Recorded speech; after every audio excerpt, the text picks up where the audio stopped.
hours later.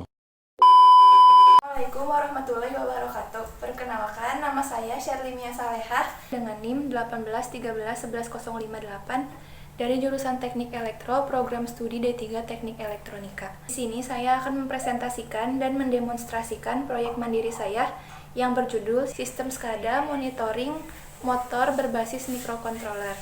Selamat menyaksikan.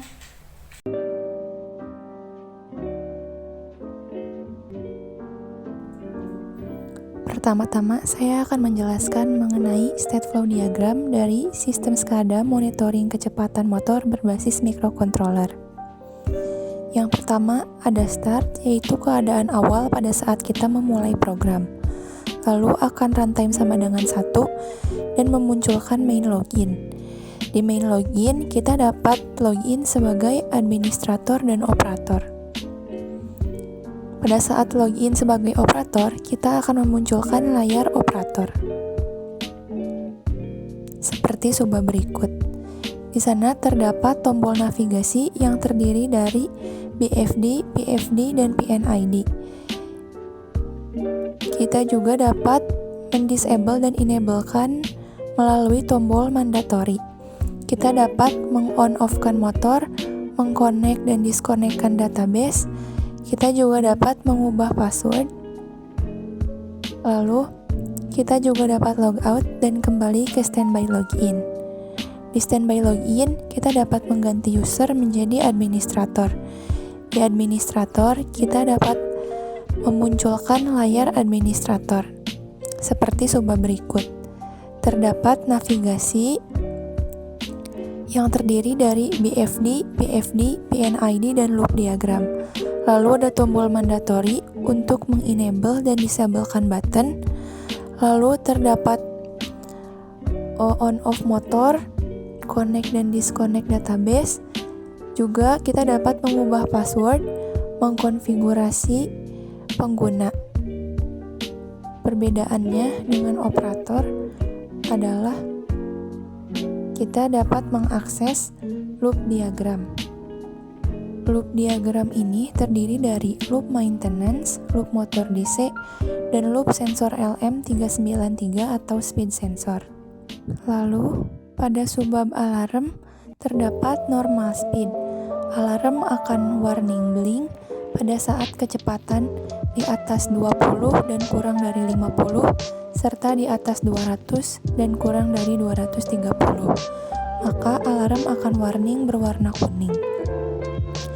Lalu, alarm akan danger dan blink serta berwarna merah pada saat kecepatan kurang dari 20 dan kurang dari 255 serta lebih dari 230. Kita kembali lagi ke overview. Pada saat di layar administrator, kita tetap bisa mengkonfigurasi user untuk login sebagai operator atau meng-shutdown dan akan end atau selesai.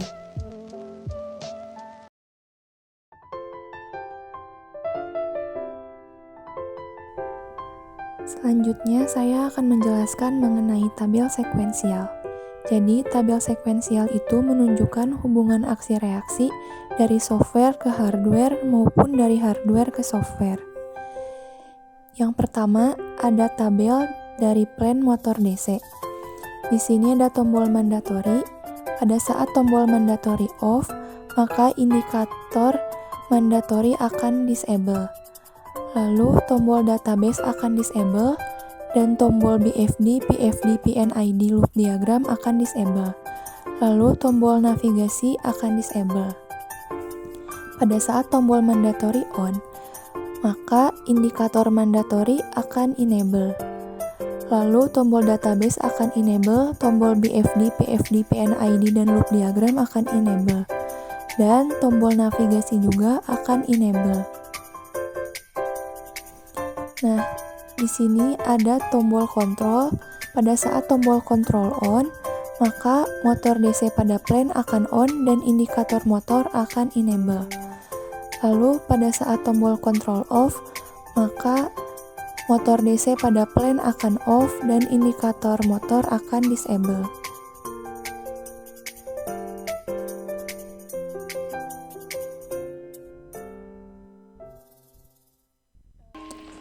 Tabel selanjutnya yang akan kita bahas adalah tabel maintenance. Pada saat tombol maintenance pada plan on, maka tombol control akan enable dan indikator maintenance akan on. Lalu, sebaliknya, pada saat tombol maintenance pada plan off, maka tombol indikator akan menjadi enable dan indikator maintenance akan off.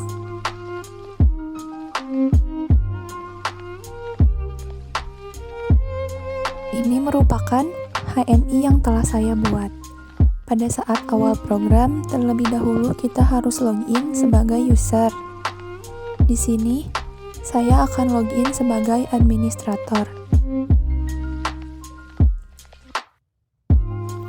Di sini merupakan judul dari plan yang telah saya buat, yaitu Sistem SCADA Monitoring Kecepatan Motor Berbasis Microcontroller. Lalu di bawahnya terdapat tabel egg alarm. Pada saat kita men-egg alarm, maka akan tercatat pada tabel di sini. Lalu ada tombol mandatory. Pada saat kita off, maka tombol pada navigasi tidak dapat kita klik.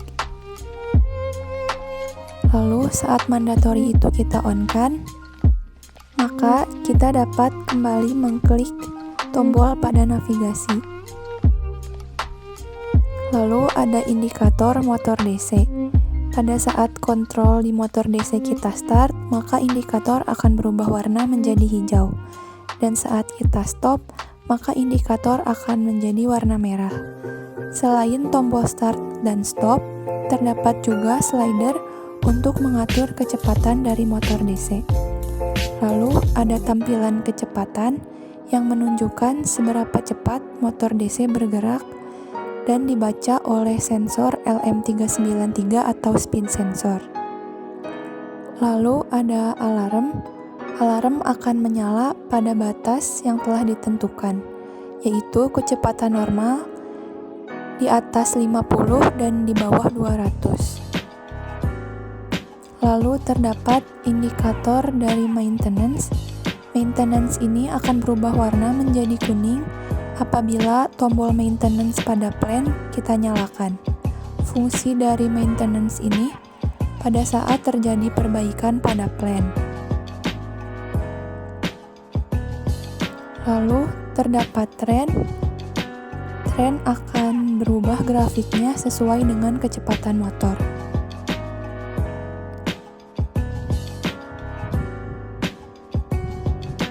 Lalu ada standby login. Di sini saya login sebagai administrator dan dapat berubah menjadi operator.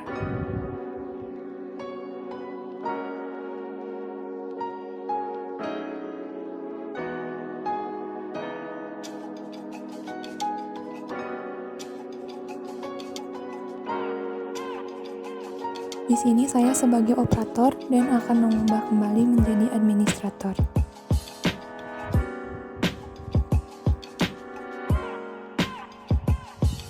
Username dengan passwordnya itu sama ya.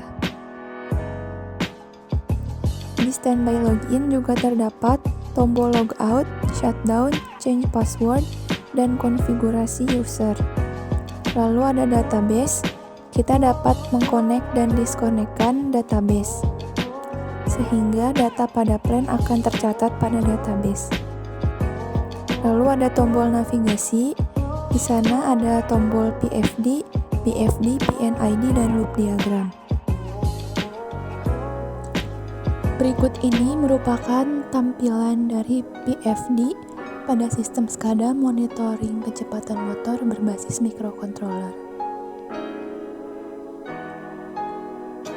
Ini adalah tampilan pada BFD-nya. Dapat kita lihat di sini. Lalu yang ketiga adalah tampilan dari PNID-nya. Dan yang terakhir ada loop diagram motor DC. Di sini kita lihat yang motor DC terlebih dahulu. Lalu tampilan dari sensor LM393 pada loop diagram berikut.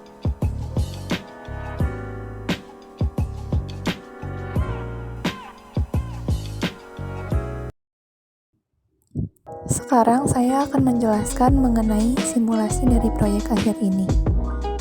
Pertama-tama kita harus menyalakan tombol mandatory, lalu kita men-start motor DC dan menyalakannya lewat slider. Dapat terlihat tampilan kecepatannya, lalu alarm akan warning pada saat melebihi 200 dan akan danger pada saat melebihi 230.